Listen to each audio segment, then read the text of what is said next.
قلبي الحيران ناديت يا منان أغمرني بالغفران وزدني إيمانا من قلبي الحيران ناديت يا منان أغمرني بالغفران وزدني إيمانا ذنبي تعلاني للذل أرداني ذنبي تعلاني من قلبي. بسم الله الرحمن الرحيم. الحمد لله رب العالمين والصلاة والسلام على رسوله الأمين محمد وعلى آله وصحبه أجمعین. بینندگان عزیز و گرامی شبکه جهانی وصال حق، سلام الله علیکم و رحمته و برکاته. باز هم با برنامه زلال ایمان خدمت شما عزیزان و سروران هستیم. همکار عزیزم استاد سلیمانی عزیز را کنار خود دارم. در آغاز سلام های خود و شما بیننده های عزیز را خدمت استاد سلیمانی تقدیم نموده ایشان را خیر مقدم میگویم. من عرض سلام دارم و ادب احترام خدمت شما برادر عزیز بزرگوارم استاد رحیمی عزیز و همچنین خدمت همه بینندگان عزیز و ارجمند در خدمت شما هستم. تشکر. سلامت باشید استاد سلیمانی عزیز. بیننده های عزیز، البته در هفته های گذشته به یاد دارید که ما روی بعضی اسماء الله متعال پرداختیم. بحث ما روی اسماء و صفات الله متعال از آنجا شروع شد و یا آغاز شد که ما در ارکان ایمان اولین رکن ایمان را که ایمان به الله متعال هست را زیر بحث قرار دادیم. همون سلسله رکن اولی از ارکان ایمان که اساسی ترین رکن ایمان هست، ایمان به الله متعال، ادامه دارد. و بعضی از اسماء الهی در هفته های گذشته بحث کردیم. البته این هفته نیز قرار است که روی دو اسم مهم از اسماء الله متعال بحث داشته باشیم. موضوع این برنامه ما هست الحی القیوم. استاد سلیمانی عزیز، میشه برای ما بگویید که چرا این دو اسم را از میان اسمای فراوان الله متعال انتخاب کردید برای بحث امروز؟ بسم الله الرحمن الرحیم. الحمد لله و الصلاة و السلام علی رسول الله و علی آله و صحبه و من والاه. یا حی و یا قیوم برحمتک نستغیث. در باره اسما و صفات الله متعال ما موضوعی رو اشاره کردیم که به صورت مختصر قرار شد به همراه شما و بینندگان عزیز و به صورت گلچین برخی از اسما و صفات الله متعال رو برای شناخت بیشتر، برای بهتر فهمیدن نحوه بررسی و تعامل با اسما و صفات الله متعال بیاییم به همراه شما عزیزان باش صحبت بکنیم و با هم یک مذاکره داشته باشیم. درست. در این راه از ابتدای سوره مبارکه حمد آغاز کردیم، چون به هر حال الله متعال سوره حمد رو به عنوان آغاز سوره و فاتحه الکتاب به عنوان سوره فاتحه در قرآن کریم و مهمترین سوره قرآن کریم که در هر رکعت نماز خوانده میشه آغاز کرده بود. ما هم به هر حال به تبعیت از امر الله متعال ما هم آغاز کارمون رو از اینجا گذاشتیم، چون یقینا ترتیبی که الله متعال در قرآن کریم قرار داده و مقدم دانستن سوره حمد بر بقیه سوره ها حکمت های فراوانی در اوست و اهمیت این سوره رو نشان میده و هر آن چیزی که در این سوره است. بدون شک. از جمله اسما و صفات الله متعال که در سوره حمد بود، لفظ جلاله الله رو ما بهش پرداختیم و همچنین الحمدلله رب العالمین رو بررسی کردیم. موضوع الرحمن الرحیم رو به همراه عزیزان مد نظر داشتیم و همچنین مالک یوم الدین رو. اینها نکات مهمی بود که در ابتدای سوره حمد ذکر شده بود. درست. و چون در ابتدای حمد بود و ابتدای هر رکعت نماز هست و در هر رکعت نماز ما این صفات رو مطرح میکنیم، ما این موضوع رو مطرح کردیم که خلاصه این صفات میگفت که الله متعال است که خالق و مالک و مدبر تمام کائنات است. همه چیز رو او خلق کرده و او مدیریت میکنه و او تدبیر و تصرف داره و اون تربیت میکنه و مربی اونهاست و همچنین اون مهربان ترین مهربانان و ارحم الراحمین هست. رحمت خاصش، رحمت عامش همه رو در بر گرفته، رحمت خاصش مؤمنین رو در بر گرفته و خواهد گرفت. و اشاره کردیم به این که یوم الدین هم مالک الله تعالی است، مالکی که به هر حال پادشاهی آسمان و زمین از آن اوست. درست. و انا خصوص روز قیامت که هیچ پادشاهی ادعا نمیکنه که اونجا دیگه من پادشاه هستم به صورت خاص از آن الله متعال است. پس چون الله متعال خالق همه است و مهربانترین مهربانان هست و رحمتش همه چی رو فرا گرفته و از شورای گردن به ما نزدیکتر و مالک همه چیز در دنیا و در آخرت، پس ایاک نعبد و ایاک نستعین، فقط تنها او شایسته عبادت است که او را عبادت بکنیم و تنها او شایسته یاری جستن است که تنها او را یاری می‌جوییم. در باب صفات اسما و صفات الله متعال وقتی که باز نگاه می‌کنیم، ما چون مهمترین ها رو می‌خوایم ذکر بکنیم، اگر از سوره حمد بگذریم به عنوان یک سوره که مهمترین سوره ها بود، در بین آیات اگر بخوایم انتخاب بکنیم که کدوم آیه مهمترین آیه قرآن کریم هست، رسول الله صلی الله علیه و سلم در یک روایتی فرمودن که آیت الکرسی، با این تعبیر به عنوان آیت الکرسی، آیه الله لا اله الا هو الحی القیوم لا تأخذه سنة ولا نوم تا آخر این آیه 255 یا 255 سوره مبارکه بقره رو که در ابتدای جزء سوم هست، آیه سوم جزء سوم هست، درست. این آیه رو به عنوان مهمترین و عظیمترین آیه، با این تعبیر عظیمترین آیه قرآن کریم ذکر کردن. این آیه رو ما بهش میگیم آیت الکرسی، همون چیزی که در به هر حال مصطلح عامیانه خودمون و مصطلح شرعی هم استفاده میشه، آیت الکرسی هست. و آیت الکرسی از بین آیه ها به هر حال یک شأن و عظمت خاصی داره که رسول الله صلی الله علیه و سلم برای ما این اهمیت رو مطرح کرده. درست. وقتی میگیم این آیه اهمیت خاصی داره، به چه خاطر هست؟ اهمیت آیه به خاطر محتوای آیه است. همونطور که اهمیت سوره حمد به خاطر محتوای سوره حمد. ما در آیه 255 سوره مبارکه بقره، آیت الکرسی، صفاتی رو داریم و اسمایی از الله متعال به کار رفته که قرار گرفتن اینها در این آیه نشان بر اهمیت اینها داره. به همین خاطر ما در این برنامه تصمیم گرفتیم که در این آیه اون صفاتی که در ابتدای این آیه هست، اسمایی به تعبیر دقیق‌تر، اسمهایی که برای الله متعال ثابت شده در ابتدای این آیه، اینها رو مد نظر قرار بدیم و بررسی بکنیم و بعد پوزش مهمترین به هر حال اسمی که در ابتدای این آیه است، ما قبلا درباره صحبت کردیم که آغاز این آیه است لفظ جلاله الله هست. الله لا اله الا هو الحی القیوم.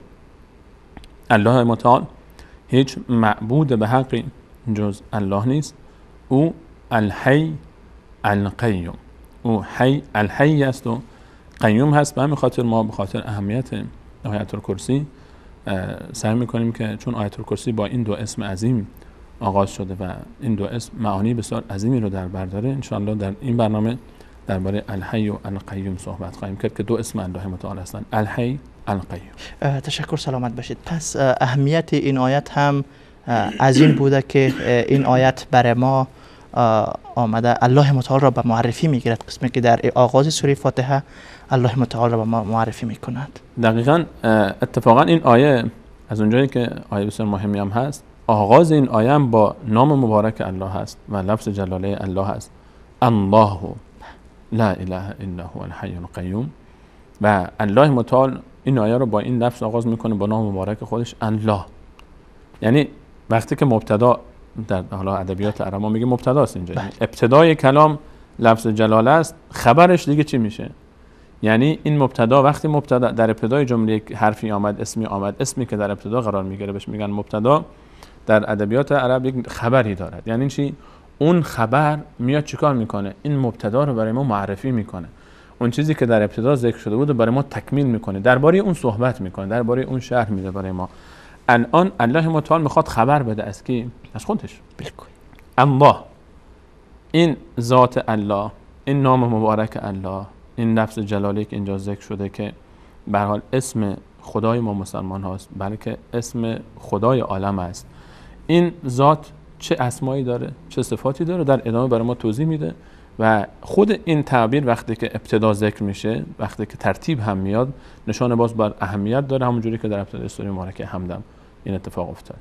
و عین شکل برای سوره اخلاص هم که فضایل و اهمیتی که در احادیث وارد میشه به همین منوال است که اونجا هم الله متعال خود را معرفی میکنه در سوره اخلاص. همونطور سوره اخلاص هم که شما اشاره فرمودید، باز سوره اخلاص هم چون به هر حال از بین سوره ها باز اگر بگیم بعد سوره حمد مرتبه دوم رو داره، اغراق نکردیم، اون سوره هم که باز حتی قرائتش رو رسول صلی الله علیه و سلم معادل با قرائت 10 جزء قرآن کریم دانسته و قرائت سه بار سوره اخلاص قل هوالله احد معادل با ختم قرآن کریم بیان میشه. اون هم به خاطر با اینکه سوره کوچکی است، یعنی 3 آیه بیشتر نداره. بعد این آیه میبینیم که محتواش خیلی مهمه. الله متعال خطاب به رسول صلی الله علیه و سلم میفرماید قل ای پیامبر من بگو هو الله، او الله هست. بعد دوباره ادامهش معرفی الله متعال است. هر جایی که در قرآن کریم معرفی الله متعال است و چون به هر حال ما گفتیم اصل دین شناخت الله تعالی است. اصلا دین یعنی معرفت الله تعالی. دین وقتی که با شناخت الله متعال همراه نباشه دیگه دین نیست. وقتی که اصلا اصل ایمان معرفت الله تعالی است. ایمان مهمترین رکن ایمان و اولین درجه، اولین درب و باب ایمان معرفت الله تعالی است و شناخت الله تعالی است. و به همین خاطر در آیات کلام الله مجید وقتی نگاه میکنیم بیشترین موضوعی که در قرآن کریم به او پرداخته شده و مطرح شده توحید الله متعال است، شناخت الله متعال، معرفت الله متعال با اسالیب مختلف، با دلایل مختلف، با شکل‌های مختلف، با اسلوب مختلف در قرآن کریم. شاید این به خاطر این باشد که هدف از خلقت هم بندگی و عبادت الله بوده. پس اگر نشناسیم چطور عبادت میکنیم؟ اصلا شکی در این نیست که هدف از خلقت آسمان ها و زمین که آسمان ها و زمین برای ما خلق شدن و ما جن ها و انسان ها و ما خلقت الجن و الانس الا لیعبدون. در 56 سوره مبارکه ذاریات الله متعال میفرماید که من خلق نکردم انسان ها و جنیات رو مگر اینکه عبادت ما رو بکنن. عبادت کی؟ عبادت الله تعالی. خب این الله تعالی رو ما باید اول الله تعالی رو بشناسیم، چرا که اگر نشناسیم الله متعال همیشه وقتی که صحبت از شرک در قرآن کریم مطرح میشه میفرمایند که و ما قدر الله حق قدره. الله رو اونگونه که باید بشناسن نشناختن، چون شناخت الله کامل نیست. چون ما الله رو نشناختیم با عنوان تنها معبود به حق، لا اله الا الله، یعنی همین تنها معبود به حق. چون الله رو نشناختیم، چون درست نشناختیم به بیراهه رفتیم، چون درست نشناختیم به شرک رفتیم، چون درست نشناختیم معبودهای باطل برای خودمون انتخاب کردیم، چون نشناختیم بین خود و الله تعالی و همراه با الله تعالی کسانی رو در صفاتش و در اسماش شریک دانستیم. و این شناخت از کجا حاصل میشه؟ همون موضوعی که ما بهش داریم میپردازیم، ولله الاسماء الحسنى. شناخت الله تعالی با اسماء الله تعالی است، شناخت الله تعالی با صفات الله تعالی است. وقتی ما این اسما و صفات الله متعال رو شناختمون گونه‌ای که واقعا باید بشناسیم، خود به خود برای ما حل میشه موضوع شرک. خود به خود ما میفهمیم که کجا باید بریم، کی باید عبادت بشه و چطور باید عبادت بشه و توحید یعنی چی و شرک یعنی چی. چون شناختیم. ما وقتی الله رو بشناسیم دیگه میدونیم که غیر الله تعالی یعنی چی، یعنی کی. ما الله کی هست، غیر الله تعالی کی هست، الله چه صفاتی داره، غیرش چه صفاتی داره. ولی وقتی ما نشناسیم اون موقع است که دیگه میشه وجعلوا لله اندادا و برای الله متعال ند قرار میدن. یعنی چی؟ همتا قرار میدن. این همتا قرار دادن از کجا میاد؟ از اونجایی که چون کسی رو نمیشناسن، چون الله رو نشناختن، چون نشناختن کسی دیگه ای رو هم در صفات به الله متعال شریک میکنن. این از عدم شناخته، این از جهل نسبت به الله تعالی است که با پرداختن به اسما و صفات الله متعال این مشکل حل میشه و تنها راه درمان این مدل شرکی که انسان اعتراف به وجود الله متعال داره اما با عبادت الله متعال شرک میکنه، شناخت الله تعالی از طریق اسما و صفاتش است. تشکر، سلامت باشید. حالا ما باید این گونه برداشت کنیم که بعد از سوره فاتحه اسمای الله متعال که در سوره فاتحه وارد شده بود، شما با دومین سوره قرآن کریم که سوره بقره است پرداختید. فکر میکنم آیت الکرسی گفتین سوره آیه 255 سوره بقره هست. پس ما این گونه برداشت کنیم که از هر سوره ما میریم، یعنی بعد از سوره بقره و سوره آل عمران اونجا اسمایی که وارد شده یا مهمترین اسمایی که وارد شده به ترتیب سوره های قرآن کریم میریم. ما به ترتیب سوره ها نمیریم چون که به هر حال ما وقتمون اجازه نمیده. ما اگر وقت اجازه میداد حتما این کارو میکردیم. اما گفتم چنین فکری نکنن که نه حالا بعد از سوره فاتحه به سوره بقره پرداختن، بعد از این به سوره آل عمران خواهند پرداخت. ما به خاطر اهمیت و اولویت، حالا یاد یک نکته لطیفه افتادم که عزیزی رفته بود جای نماز میخوند و بعد سوره بقره رو امام شروع کرد به خواندن و کامل سوره بقره رو در یک رکعت خوانده بود یا دو رکعت. بعد این کسی که مسجد رفته بود گفت چقدر طولانی بود. خب سوره بقره بزرگترین سوره قرآن و حدود 49 صفحه است، 48 صفحه است و 2.5 جزء میشه حدوداً. و پرسیده بود این سوره چی هست، چقدر طولانی بود؟ گفت بودن سوره بقره. گفت بودن بقره یعنی چی؟ گفت یعنی گاو. گفت ها به همین خاطره که این سوره خیلی بزرگ بود، خیلی طولانی بود. نماز دیگری باز رفته و شرکت کرده بود و امام گفته بودن این بنده خدا تازه مسلمان هست و تازه اومده و خسته شده، شما کمی تخفیف بده. سوره فیل رو شروع کرده بود، الم تر کیف فعل ربک باصحاب الفیل. این کمی کلمه فیل رو شنیده بود، گفته بود وای دیگه اینکه نمیدونست که سوره چقدر است، گفته بود بقرهش که اون تا بود فیلش دیگه چطور فرار کرده بود. الان نه، حکایت اینطوری نخواهد بود. ما فقط به خاطر اینکه کاش ما فرصت می داشتیم استاد رحیمی عزیز، کاش فرصت می داشتیم که ما، چون به هر حال هدف برنامه این است که ما به ارکان دیگر ایمان هم بپردازیم بعد از رکن ایمان به الله متعال. و به هر حال ایمان فقط تنها به الله متعال کافی نیست، ایمان به کتاب‌های آسمانی و ملائکه و رسول و روز قیامت، قضا و قدر باقی مانده. ما گذرا اهمیت موضوع، حالا ترتیب اینجا آیت الکرسی به هر حال در سوره بقره است و سوره بقره بعد از حمد قرار گرفته، به هر حال باز هم خالی از حکمت الله متعال نیست. یقینا اینکه به هر حال سوره بقره رو بعد سوره حمد قرار داده و آیت الکرسی رو در سوره بقره، ولی ما اختیار آیات و این اسما و صفاتی که بهش میپردازیم بر مبنای آنچه که احساس میشه مهمتر هست. ما چون همه رو نمیتونیم، آب دریا گر نتوان کشید، هم قدر تشنگی باید چشید. الان ما به همین خاطر بر همین مبنا ما گلچینی از این اسما و صفات رو خواهیم داشت. بسیار خوب، تشکر، سلامت باشید. خب میریم به اصل موضوع دیگه. الحی القیوم دو اسم از اسمای الله متعال است. برای ما اول اگر اسم الحی را معرفی بکنید یا معنای این را بگویید که به فارسی یعنی چی؟ در این آیه مبارکه، در سوره مبارکه بقره آیه 255 آیت الکرسی، الله متعال در ابتدای آیه وقتی که شروع میکنه برای معرفی خود، الله لا اله الا هو الحی، نیست هیچ الهی، لا اله نیست هیچ الهی الا هو مگر او. اینجا این اله مراد از این نیست که کسی یعنی به خدایی گرفته نمیشه به غیر از او. چرا؟ داره گرفته میشه. یعنی خیلی ما میبینیم خدایان دیگری دارن غیر الله تعالی رو میپرستن. ما در هند هر حیوانی شاید نباشه که مورد پرستش قرار نمیگیره و ما در کشورهای مختلف میبینیم که دیانت‌های مختلف غیر الله تعالی رو میپرستن. اینجا مراد از اله بر حق است، معبود به حق است. هیچ معبود به حقی، معبودی که شایسته عبادت باشد، یا به تعبیر دیگری اله رو اگر از مصدر مألوه بگیریم، یعنی ما یقصد الیه فی الحوائج، یعنی آنچه که در حاجت ها به سمت او مراجعه میشه، یعنی فقط یک ذات است که شایسته حاجت خواستن است، همون که ایاک نعبد و ایاک نستعین رو در سوره حمد ما داشتیم که او کی است؟ او الله تعالی است. الان الله تعالی در ابتدا معرفی شد، الله لا اله الا هو، الله اون ذاتی است که هیچ معبود به حق نیست جز او. چرا معبود به حق جز او نیست؟ چرا نباید ما غیر الله تعالی را اله بگیریم؟ چرا فقط الله تعالی شایسته عبادت است؟ چرا فقط الله تعالی شایسته حاجت خواستن است؟ جوابش در کجاست؟ الحی القیوم، چون او الحی است، چون او القیوم است. اینجا خیلی مهمه که ما بفهمیم که الحی القیوم یعنی چی.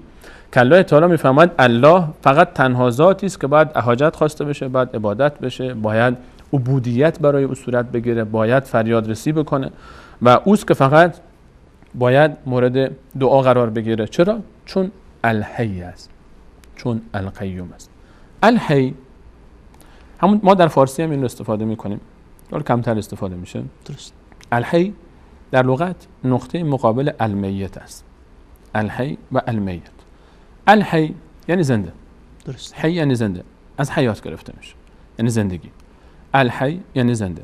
نقطه مقابلش چیه؟ المیت یعنی مرده. وقتی که برای الله متعال الحی ذکر میشه، خب ما الحی یعنی زنده، خب ما هم زنده ایم، ما زنده ایم. بالکل. موجودات دیگری هم ما داریم که زنده هستن. ما وقتی اون چیزی که به اسم جانوران میگیم همه زنده‌اند، حیات دارن. حالا چه جانوران به هر حال، چه گیاهان و چه جانوران، همه اینا حیات دارن. حیات برای الله متعال. الحی یعنی کسی که الحی یعنی زنده، نقطه مقابلش چی است؟ میت. حیات برای ما انسان ها معنای دیگری دارد، برای الله متعال معنای دیگری. صفاتی اینجا صفت اسم الحی هست. الحی یک صفتی رو در بر داره. این اسم حی یعنی زنده، بله. دلالت بر صفت حیات میکنه. درست. یعنی صفت زندگی، زنده بودن. ما انسان ها هم زنده هستیم، ما حیات داریم. الله متعال هم حیات داره، چون الله متعال خودش میگه الحی. الحی به کسی گفته میشه که حیات داره. درست. یعنی زنده است، یعنی وجود داره. ما انسان ها البته تفاوت بین ما و الله تعالی بسیار زیاد است که لیس کمثله شیء، هیچ چیزی به مانند الله تعالی نیست. حیات ما انسان ها، ما یک حیاتی داریم، الله متعال هم حیات داره. حیات ما چطوره؟ حیات ما چی است؟ حیات ما اینه که خب به کی میگیم هی؟ هی به کی میگیم؟ به کسی که زنده است. زنده باشه. آثار زندگی چیه؟ آثار زندگی مثلا شنیدن، دیدن، سمع، بصر، خود همین که قلب میزنه مثلا برای ما حرکت هست، قدرت هست، اینا همه آثار حیات هست. علم هست، آگاهی هست، درایت هست، تعقل هست، تصرف در امور هست. اینا همه اینا آثار چی هست؟ اینا آثار حیاته. اینا آثار حیات. این آثار در انسان وقتی وجود داره میگیم طرف حیات داره. اگر این آثار وجود نداشت، هر چقدر این آثار کمتر باشه حیاتش کمتره. یکی از زنده هست، زنده است اما نمیبینه، زنده است اما نمیشنوه، زنده است اما دست و پاش حرکت نمیکنه، قدرت نداره، زنده است اما درک و تعقل و تصرف در امور نداره، اما زنده است. این حیاتش چقدر؟ حیاتش ناقصه. این حیات ناقصی است. برای ما انسان ها احیانا همون حیاتی هم که داریم خیلی ناقصه باز. ولو این که حیات ما هر چقدر هم که باز در اوج باشه، یعنی اون چیزی که در انسان ما تمام اعضای بدن ما در بالاترین حد ممکن کار بکنه، نسبت به باز انسان‌های هم اطراف ما، نسبت به انسان‌های اطراف در مقوله انسان وقتی که معرفی میشیم ما یک انسان کامل ترین صفات و درجات رو داشته باشیم در حیات اعضای بدن خودمون، بازم این حیات ما حیات نسبی است. این حیات مال خود ما نیست. این حیات مشکل. این حیات ما حیات کاملی نیست. چون سمع ما کامل نیست. ما یک محدوده‌ای داره، یک محدوده مشخصی داره. بینایی ما یک محدوده مشخصی داره. ما برخی از فرکانس‌های صوتی رو میشنویم، طول موج‌هایی رو بعضی رو نمیشنویم، بالاتر از یک حدی پایین‌تر از یک حدی رو نمیشنویم. ما محدوده دید ما، رؤیت ما مشخصه و محدوده. اما حیات نسبت به الله متعال، وقتی که الله متعال رو میگیم الحی، حیات نسبت به الله متعال متفاوت با حیات نسبت ما انسان ها. حیات الله متعال حیاتی است کامل. وقتی میگیم الحی، صفت حیات برای الله متعال متضمن تمام صفات کمال برای الله تعالی است. وقتی که ما میگیم الله تعالی سمع داره، الله متعال هم سمع داره و بصر داره، یعنی وقتی که الله تعالی میفهمه سمیع هست میشنوه، خب سمع داره. اما شنوایی الله متعال مثل شنوایی ما نیست. دیدن بینایی الله متعال مثل بینایی ما نیست. اون بینایی کامل مطلقه، شنوایی مطلقه، قدرت مطلقه، علم مطلقه، حکمت مطلقه، تصرف مطلقه، قادر. وقتی که میگیم قادره، قدرتش مطلقه، مثل ما نیست. حیات ما همه مستلزم وجود الله تعالی است. الحی، وقتی که برای الله تعالی میگیم الحی، یعنی ذاتی که زنده است و زندگی تمام موجودات عالم بسته به وجود اوست. ما اگر الله متعال قدرتش و استمدادش و کمک و نصرتش به ما نباشه، ما از بین میریم. حیاتی برای ما باقی نمیمونه. حیات ما به دست کیه؟ به دست الله متعاله.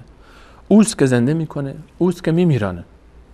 اما وقتی که برای الله متعال استفاده میکنیم لفظ حیات رو، این گونه نیست. حیات الله متعال جاودانه است.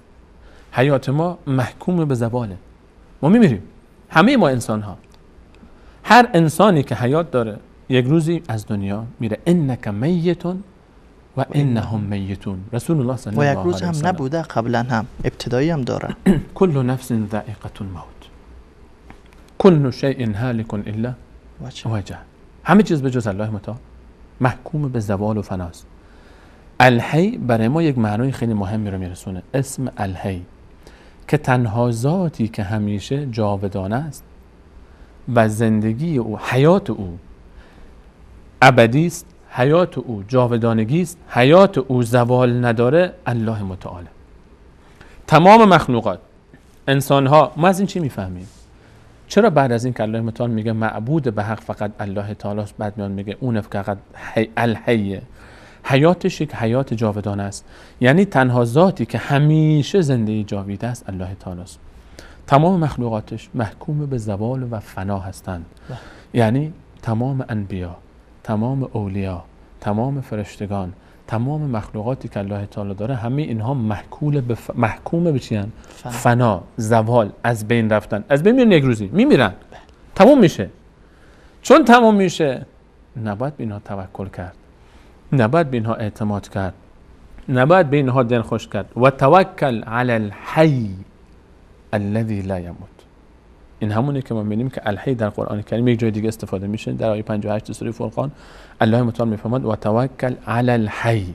این از اون آیاتی که در قرآن کریم بجز این آیه 255 سوره بقره در آیه 58 سوره فرقان هم الله متعال کلمه الحی رو استفاده میکنه تنها اونجا. درست. اسم الحی و توکل علی الحی، توکل کن بر اللهی که حی است. الحی اسم اوست و حیات ابدی و جاودانگی صفت اوست. الذی لا یموت، اونی که نمیمیره. ما انسان ها در زندگی احیانا اعتماد میکنیم به چیزهایی که فناپذیرن. مثلا انسانی قدرت داره، به قدرتش اعتماد میکنه، من زور دارم، توانایی دارم، غیر مستقیم، یعنی بدون که عمدن این کارو بکنه، که اینو ما میگیم چی؟ این رو ما میگیم نوعی از شرکه. کسی که الله متعال رو فراموش بکنه به جای اینکه همه چیز رو، این توکل علی الحی یعنی انسان در تمام جزء زندگیش با آنچه که داره اعتماد نکنه، به حی اعتماد بکنه، به ذاتی که تمام صفاتش صفات کمال هستند که زوال پذیر نیستن. الحی الذی لا یموت. ما انسان ها بعضی وقتا به ثروتمون اعتماد میکنیم. طرف پول داره، ثروت داره، تاجره. من پول دارم، ثروت دارم، میلیاردها دلار دارم، هر کاری دارم بخواد میکنم. این چیه؟ زوال پذیره. یا خودش این ثروت رو ترک میکنه میره، یا ثروت این رو ول میکنه میره. یکی از این دو حالت بیشتر نیست. یکی از این دو تاست. یا بعضی وقتا ما به قدرتمون اعتماد میکنیم، پادشاه طرف، سفیر، وزیر، توکل میکنه، یعنی خیالش جمعه، چون من قدرت دارم پس مشکل ایجاد نمیشه، چون من قدرت دارم آینده من تضمینه، چون من قدرت دارم، چون من ثروت دارم این مشکلات برای من ایجاد نمیشه.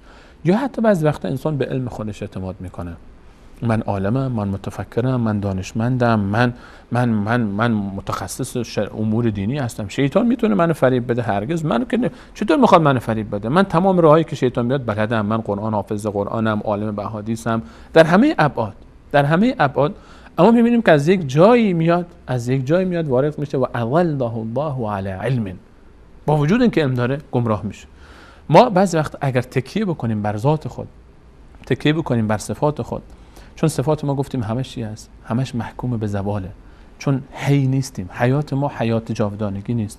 تمام انبیا اینطوری هستند، تمام اولیا اینطوری هستند. یک وقتی هست کسی اعتماد میکنه به یکی از اولیای خدا، ولی که زنده است، احیانا زنده است اما محکوم به زواله. انک میتون و انهم میتون. رسول الله صلی الله علیه و سلم الله تعالی فرمود تو میمیری، اونها همونجوری قبل از تو مردن. یا ولی که محکوم به زوال است و خواهد مرد، یا اون کسی که مرده و حیات نداره. حیاتی که مرگ بعدش میاد. بعضی وقتا اعتماد به حیاتی است که بعدش مرگ داره، بعضی وقتا اعتماد به مماتی است، مرده است که اصلا حیات نداره. هر دو این حالت ها کسی اعتماد میکنه، میگه توکلت علی فلان. بعضی علنی میگن توکل کن به فلانی توکل کن، به انبیای الهی، به اولیای الهی، به کسانی که چی؟ به اونایی که مردن، به اونایی که حیاتشون حیات جاودانگی نبود. چرا الله تعالی فرمود و توکل علی الحی الذی لا یموت؟ اونی که از دنیا نمیره، اونی که مرگ نداره، اونی که زوال نداره، به اون فقط باید توکل کرد، به او باید استعانت جست، به او رو باید فقط عبادت کرد. نه تمام این وقتی که حی الذی لا یموت فقط الله تعالی است. غیر الله تعالی همه اگر حیاتی هم دارن یک روزی یموت. انک میت و انهم میت. کل نفس ذائقه الموت. کل شیء هالک الا وجهه. انبیای الهی اگه به اونها اعتماد بشه که انسان امور زندگی خودش رو به اونها بسپاره، بیمه حضرت فلانی پشت ماشینا می نویسن، پشت شیشه ماشین می نویسن بیمه ابوالفضل، بیمه علی. کسی بیاد بنویسه بیمه ابوبکر، بیمه رسول الله صلی الله علیه و سلم، بیمه عیسی و موسی، بیمه جبرائیل، بیمه فلانی. به گرداب بلا افتاد کشتی، مدد کن یا معین الدین چشتی. اینا رو ما داریم میشنویم، اینا رو ما داریم میبینیم. اینها چرا آیت الکرسی مهمه؟ چون ما یاد میده که بابا و توکل علی الحی الذی لا یموت، به اون ذاتی باید توکل بکنی که مرگ نداره. ما انسان ها وقتی که یک قدرتی، الان وقتی که کسی به قدرت کسی اعتماد میکنه اما میترسه که بابا این فردا 4 سال بعد که رئیس جمهور میشه، الان رئیس جمهوره، 4 سال بعد که ریاست جمهوریش تمام شد من چیکار کنم؟ پیش کی برم؟ این همون جایی که مشکل داره اینجا. این الان هست، اگر این مرد من چیکار بکنم؟ این ثروت اگر رفت چیکار بکنم؟ این قدرت اگر رفت چیکار بکنم؟ اینه که انسان متزلزله، اینه که انسان میبازه خودشو، اینه که انسان گم میکنه خودشو. اما وقتی انسان به اللهی که حی است، الحی الذی لا یموت، نمیمیره. ما در مسیر زندگی چون الله متعال به موضوع الحی اشاره میکنه، الذی لا یموت، یک جای دیگه ما باز این صفت رو الحی رو داریم که کجا استفاده میشه؟ در آیه 111 سوره مبارکه طه، و عنت الوجوه للحی القیوم. روز قیامت وقتی که آیات قبلیش الله تعالی اشاره میکنه سختی های قیامت رو، باز میفهمد که تمام صورت ها خاضع و خاشع به سمت الله متعال پایین میفته و رو میکنه. للحی، اونو که فقط حیات جاودانه داره. مسیر زندگی ما انسان ها تنها دنیا نیست، برزخی داریم، قیامتی داریم.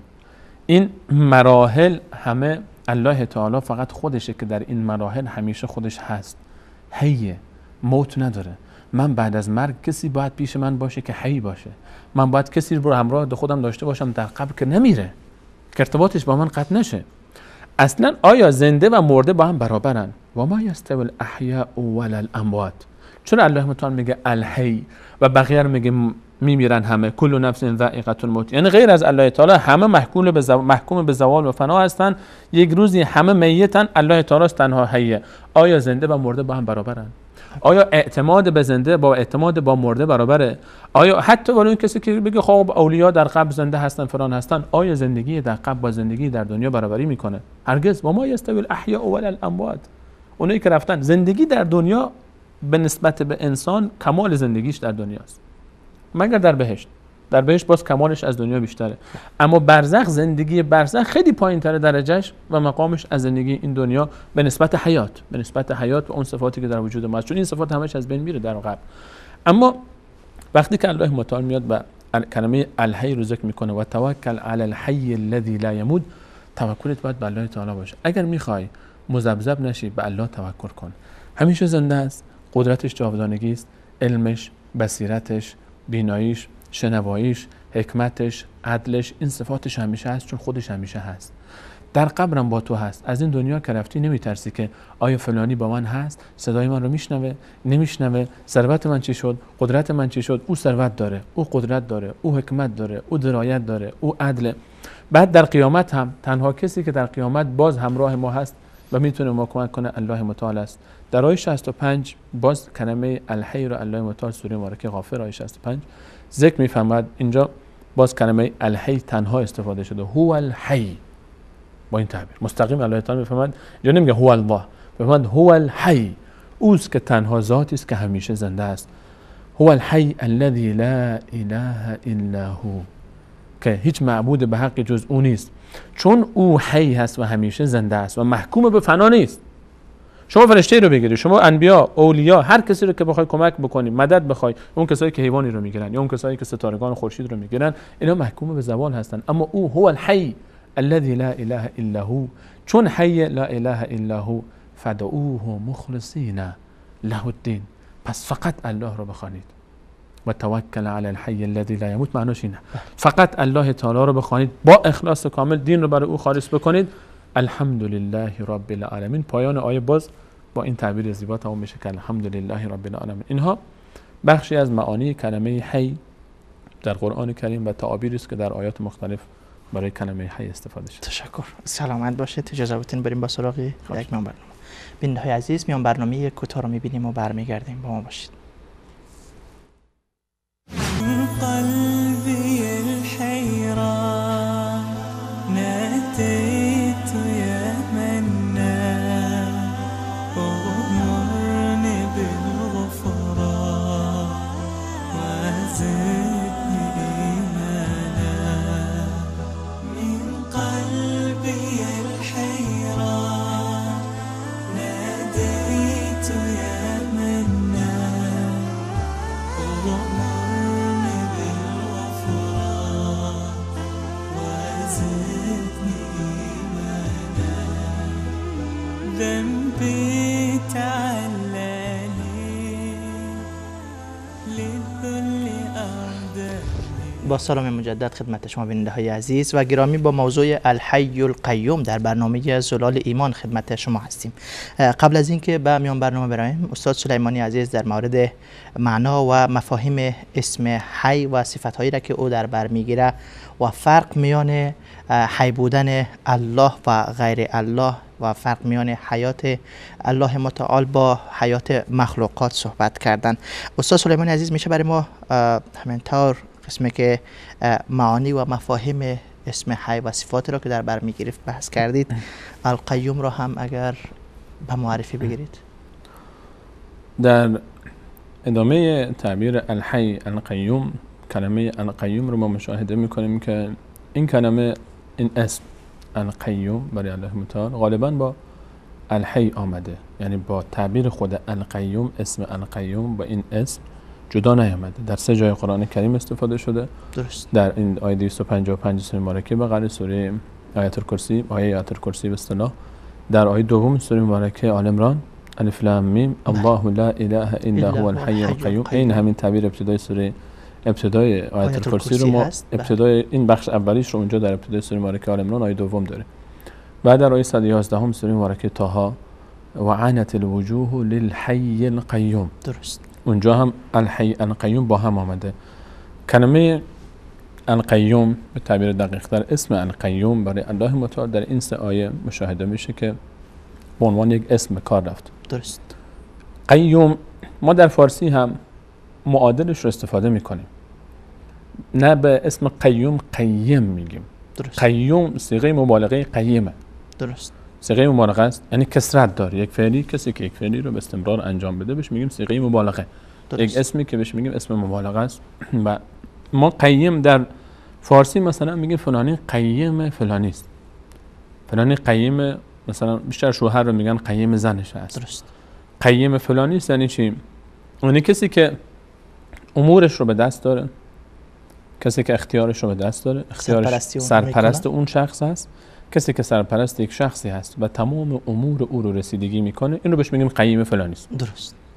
آقا فلانی مثلا قیمه، مرد قیم خانواده‌اش از زن، پدر قیم فرزندها هست و یک مدیر مدرسه قیم شاگردها هست، مدیر یک شرکت قیم کارگران خودش هست. حالا اگر یک کسی که قیم یک بخشی است در این کار خودش، در مسئولیت خودش، در رسیدگی به امور کسانی که قیمومیت اونها رو به عهده داره، مثلا بیش از اندازه، نه بیش از اندازه یعنی خیلی زیاد مشغول باشه به این کار، لحظه به لحظه مشغول این کار باشه، بهش میگیم دیگه نمیگیم قیم، میگیم قیوم در لغت. درست. ما فعلا در لغت صحبت کنیم. کسی که مثلا خودش رو فدا میکنه، به تعبیر ساده‌تر، کسی خودش رو فدا میکنه در یک شرکتی، در یک کارخانه‌ای، در یک کاری، مادری خودش رو فدا میکنه برای فرزندان، مردی خودش رو فدا کرده برای خانواده خودش، این دیگه نمیگیم قیم این خانواده است. تعبیر دقیقش اینه که این دیگه قیوم این خانواده است. درست. دیگه خیلی مبالغه میکنه. یعنی قیوم یعنی کسی که در صیغه مبالغه است برای کسی که قائم به یک امری است. درست. کسی که کاری رو انجام میده خیلی زیاد و با کثرت، بهش میگیم قیوم. وقتی که برای الله متعال القیوم استفاده میشه، اینجا القیوم برای الله متعال همونطوری که الحی مستلزم صفات کمال ذات بود برای الله متعال، بله، الحی تمام صفاتی که برای ذات الله متعال بود به صورت کمال رو در بر میگرفت. یک اسم جامعی بود برای تمام صفات ذات الله متعال. درست. قیوم، القیوم یک اسم عام هست که مستلزم تمام صفات افعال الله متعال هست. درست. و 2 معنی رو برای الله متعال در بر میگیره. ما وقتی القیوم رو برای الله متعال استفاده میکنیم، 2 معنا و مفهوم برای ما مشخص میشه از خلال آیات کلام الله مجید. یکی قیوم درباره الله متعال، القیوم یکی از معانی القیوم این است یعنی ذاتی که قائم به نفس خودش است. درست. و صفاتش ثابت. این 2 نکته مهمه. ذاتی که قائم به نفس خود هست و صفاتش ثابت. یعنی چی قائم به نفس خود هست؟ یعنی او به هیچ چیزی نیاز نداره، به هیچ چیزی متکی نیست. به هیچ چیزی متکی نیست. او به هیچ چیزی نیاز نداره و همه مخلوقات به او نیاز دارن. درست. همه مخلوقات به الله متعال نیاز دارن، اما الله متعال به هیچ کسی و هیچ چیزی نیاز نداره. دقیق. الله الصمد، الله بی‌نیاز است. این یک از معانی قیوم. وقتی که می‌بینیم در سوره ملائکه فاطر علیهم السلام می‌فرماد یا ایها الناس انتم الفقراء الی الله والله هو الغنی. الله غنی است. غنی بی‌نیاز، صمد، غنی. القیوم یکی از معانیش اینه که الله متعال خودش قائم به نفس خودش است و نیازی به هیچ کسی نداره. نیازی به هیچ کسی نداره یعنی چی؟ این نکته مهمه. مثل پادشاهی دنیا نیست که به خاطر اینکه نتونه ملکش رو رسیدگی بکنه وزیرانی برای خودش گرفته باشه. کابینه وزرا داشته باشه. کابینه وزرا داره، اینا خواستن دیگه. پادشاهی که وقتی وزیر داره، وزیر بالاخره یک جایگاهی داره، مکانتی داره، قدرتی داره، توانایی‌هایی داره. طبیعتاً در بین ما انسان‌ها این گونه است. حالا اگر کسی بخواد ملک و پادشاهی الله تعالی رو که ما در برنامه گذشته درباره المالک و ملک و مالک یوم الدین صحبت کردیم، کسی بخواد پادشاهی الله متعال رو با پادشاهی انسان‌ها قیاس بکنه سخت در اشتباه است. چرا که اولا حالا از هی بگذاریم دو خود قیوم داریم چون صحبت می‌کنیم القیوم، پادشاهی الله متعال قائم به نفس خود هست و نیاز به کسی نداره. الله متعال نیاز به هیچ کسی نداره. نه نیاز به وزیر داره، نه نیاز به وکیل داره، نه نیاز به منشی و خادم و خدمتکار داره که بهش اطلاع بدن برسونن که آقا فلانی و فلانی فلانی بیچاره‌ها در به درها مشکلاتی دارن، این مشکلات اینا رو حل بکن. خودش قدرت مطلقه، خودش قائم به نفس خودش هست، بی نیاز از هر چیزی و همه چیز به نیازمند. درست. و یک صفت دیگه‌ای که مهم هست در تعبیر معنای اول و مفهوم اول القیوم که الله متعال قائم به ذات خود و بی نیاز از غیر خود هست. درست.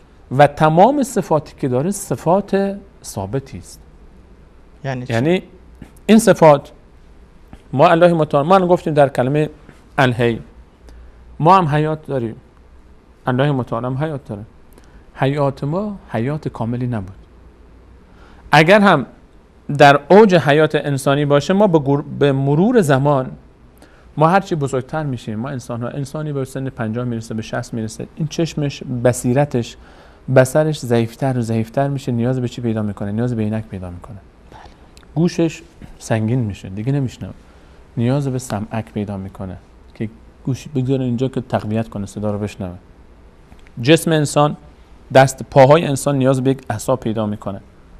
دست انسان میلرزه. یعنی این صفات حیاتی که در وجود ما هست، مثلا صفت سمع، صفت بصر، صفت قدرت، ما هم در وجود ما این چیزا هست. بله. علم ما حتی می‌بینیم که طرف حافظش ضعیف میشه، داره از دست میده خودش رو. تواناییش، تمام آن صفاتی که پیش ما هست هر چی رشد میکنیم داره ضعیف میشه. اما بر الله متعال اینطوری نیست. الله متعال بی‌نیاز از همه چیز، به همه چیز به نیازمندن و تمام صفاتی که داره اینطور نیست که حالا 1000 سال رد بشه، 10,000 سال رد بشه، 1,000,000 سال رد بشه. نعوذ بالله مثلا فلان صفت الله متعال به خاطر مرور زمان کم ضعیف بشه، دچار ضعف بشه. بصیرتش، سمعش، بصرش، قدرتش، حکمتش، علمش، حیاتش، اینها کم بشه. نه، این چیزا نیست. برای الله متعال قائم به ذات خود، بی‌نیاز از همه چیز. درست. و همه چیز رو او به وجود آورده و همه محتاج به او هستند و تمام صفاتی که داره صفات ثابتی است. صفاتی است که استمرار داره. این معنی اول القیوم. یک معنی دیگری هم داره. این معنی اول خیلی مهم است. ما برای شناخت الله متعال حالا میگیم که بهش باید اینو بررسی بکنیم که چطور یاد من بنوزید چون بحث کش پیدا نکنه که الحی و القیوم رو چطور اینا چرا کنار هم ذکر میشه بعد از لا اله الا الله. درست. القیوم رو گفتیم، پس معنی یکی از معانی القیوم این است که الله تعالی قائم به ذات خود هست. بله. و صفاتش صفات ثابت است. درست. معنی دوم القیوم چیست؟ این القیوم ذاتی که قائم به خود هست و صفاتش هم ثابت هست، نیاز به کسی نداره و همه چی نیاز به او هستند. معناش اینه که این ذاتی که اختیار تمام غیر خود رو داره و تمام امور قیم تمام امور غیر خود هست. چون همه به نیاز دارن، او به کسی نیاز نداره اما همه به نیازمند. معنی دوم قیم این است که الله متعال القیوم قیم تمام امور مخلوقات هست. نه به صورت گفتیم القیوم صیغه مبالغه است، اسم مبالغه است، یعنی بس کل یوم هو فی شأن. الله متعال اینطور نیست که بندگان خودش رو خلق کرده باشه و ول کرده باشه. نه، الله متعال وقتی که بندگانش رو خلق کرده، لحظه به لحظه تمام امور عالم رو کنترل میکنه، بررسی میکنه، رسیدگی میکنه و قائم به امور تمام عالم هست. به تعبیری دیگر تمام آنچه که در عالم اتفاق میفته، قیام اینها، حرکت اینها، وجود اینها، خلق اینها، استمرار اینها، پایان اینها، انتهای اینها، تصرف در امور اینها، همه به دست کیست؟ به دست الله متعال است. و من آیاته، در آیه 25 سوره مبارکه روم، الله متعال از آیه 20 شروع میکنه، 21 شروع میکنه، صفات خودش رو میگه و من از آیات خدا، از آیات شناخت الله، از آیات شناخت الله، تا به آیه 25 که میرسه میفهمن از مهمترین آیات شناخت الله تعالی این هست که ان تقوم السماء والارض بامره، قیام آسمان ها و زمین به امر الله تعالی است. این قیام آسمان ها و زمین به امر الله تعالی است. این قیام از همون قیمومیت یا از همون القیوم گرفته میشه. القیوم کسی که قیام آسمان ها و زمین رو به دست داره، یعنی تمام آسمان و زمین رو الله متعال است که قائم نگه داشته. قائم یعنی ایستاده، یعنی حرکت میکنن. این حالتی که دارن، این وضعیتی که دارن، تمام این نظم، رزق تمام عالم به دست الله تعالی است. و ما من دابة فی الارض الا علی الله رزقها و یعلم مستقرها و مستودعها. و هر چیزی که در آسمان ها و زمین است اختیارش به دست الله تعالی است، رزقش به دست الله تعالی است، تدبیر امورش به دست الله تعالی است. القیومی که از معانیش اینه که قائم به امور کل عالم هست. کسی غیر از الله تعالی نیست. خودش بی نیاز از همه و همه نیازمند به او و اوست که افمن هو قائم علی کل نفس بما کسبت و جعلوا لله شرکا. آیا در آیه 33 سوره مبارکه رعد الله تعالی میفرماید آیا برابر است اون کسی که قائم به امور هر نفسی است که هر کاری که انجام میده، یعنی تمام ذره ذره زندگی ما، چشم ما، گوش ما، قلب ما، تمام وجود ما، حرکات ما، سکنات ما، تمام ذره ذره عالم، تمام عالم، لحظه به لحظه اینها رو الله تعالی است که قائم به امور اینهاست. افمن هو، آیا اون کسی که قائم قیوم و قیام این امور به دستش است، افمن هو قائم علی کل نفس، هر نفسی رو به ما کسبت، به خاطر کارهایی که میکنه، آیا این برابره با کسایی که این کارو نمیکنن؟ حالا ادامهش رو حذف کرده الله تعالی چون مشخص خود بخون. و جعلوا لله شرکا، و برای الله تعالی شریکانی قرار دادن که حالا این ذاتی که الحی هست، القیوم هست، برای او شریکانی قرار دادند. این برمیگرده به چی؟ الله تعالی اینجا بعد از قیوم و آنچه که از مشتقات کلمه قیوم در قرآن هست، متصل بعدش بحث شرک مطرح میشه، بحث گلایه از این که اینها نشناختن. حتی در الحی هم دیدیم و توکل علی الحی الذی لا یموت هو الحی لا اله الا هو فادعوه مخلصین له الدین، موضوع توحید مطرح میشه. اینها معانی القیوم هست که خلاصه اگر بخوایم بکنیم که یعنی ذاتی که قائم به نفس خودش هست و صفاتش ثابت هست و علاوه بر این تمام امور عالم و قیمومیت عالم و قائم به امور تمام عالم هست و همه محتاج به او هستند.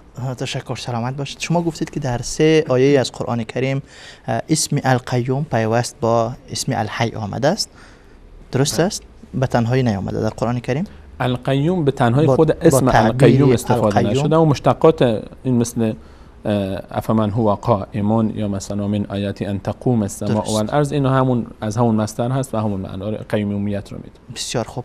ارتباط این که این دو اسم کنار هم وارد شدن در 30 آیه از قرآن کریم چه ارتباطی با هم دارن؟ در ابتدای سوره، در ابتدای مختصرا چون وقت ما رو به پایان خواهش، در آیت الکرسی وقتی که در ابتدا اشاره کردیم که الله تعالی فرمود الله لا اله الا هو، الله تنها ذاتی است که شایسته عبادت و پرستش و کمک خواستن، بست تمنا کردن و مسئلت خواستن از ایشون هست. بله. چرا که الحی هست، زنده است، درست، زنده جاوید است. حالا اگر کسی میخواست بگه خب اولیاء هم زندن، انبیا هم زنده هستن، القیوم دیگه دهن همه رو میبنده. القیوم دهن همه رو میبنده. الحی هست، القیوم هست، اوه که قائم به نفس خودش هست. آیا کسی غیر از الله تعالی قائم به نفس خودش هست؟ نه خیر. آیا کسی هست که بتونه در برابر الله متعال مرگ خودش رو جلوگیری بکنه؟ میتونه جلوی مرگ خودش رو بگیره؟ آیا کسی هست که قائم، آیا کسی هست نیازمند الله تعالی نباشه؟ آیا هست؟ از انبیا، از اولیا، از فرشتگان، آیا کسی هست بدون الله متعال بتونه حیات داشته باشه؟ بدون امر الله تعالی، بدون نصرت الله تعالی خودش به دنیا بیاید؟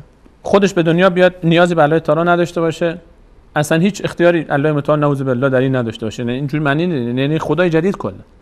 اگر کسی این اعتقاد داشته باشه که دیگه ما بهش حرفی نداریم، خود به خود بگه که نه این فلانی هیچ نیازی به خدا نداره و امورش کلا اینم قائم به نفسهی است و صفاتش هم ثابت هست، خب خود به خود این یک خدای جدید شد دیگه. کلا خلا لو کان فیهما الهه الا الله لفسدت. خلاص دیگه ما با این صحبت نداریم، دو تا خدا. خودش اعتراف میکنه که من مشرک هستم در این موضوع. الله متعال میفهمد الهی، چون شاید بعضی سوء استفاده بکنن بگن آها شهدا هم زنده هستن، الله تعالی فرموده احیاء عند ربهم یرزقون لمن یقتل فی سبیل الله اموات، بل احیاء اونام حی هستن. القیوم رو چی میگه؟ اولا که درباره همون حی هم گفتیم، اون حیات کجا و حیات الله متعال کجا؟ حیاتی که مستلزم صفات کمال هست با حیات کسی که در قبر افتاده جنازهش اینجاست و روحش رفته بالا در بهشت، اونم بس اسیر، نه خبر داره از حال این دنیا، نه خبری بهش میرسه. این حیات کجا با اون حیاتی که الله متعال سمیع مطلق، بصیر مطلق، حاکم مطلق، همه چیزاست، قابل مقایسه نیست. ولی با این وجود القیوم که میاد قائم به نفس خودش هست. القیوم یک پسوندی داره در سوره مبارکه بقره در آیت الکرسی.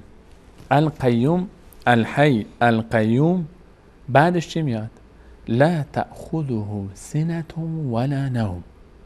اون قیومی که قائم به نفس خود و با صفات کامل و ثابت و قائم به امور کل عالم هست که یک ذره هم، یک لحظه هم، لا تأخذه سنة ولا نوم، یک لحظه هم پینکی نمیره و خوابش هم نمیگیره. یا به تعبیری حالا در ایران بیشتر چرت استفاده میشه، چرت نمیزنه. یعنی یک لحظه هم چرت زدن و خوابیدن یا اون پینکی رفتن درست، کنایه از چی است؟ کنایه از غفلت است.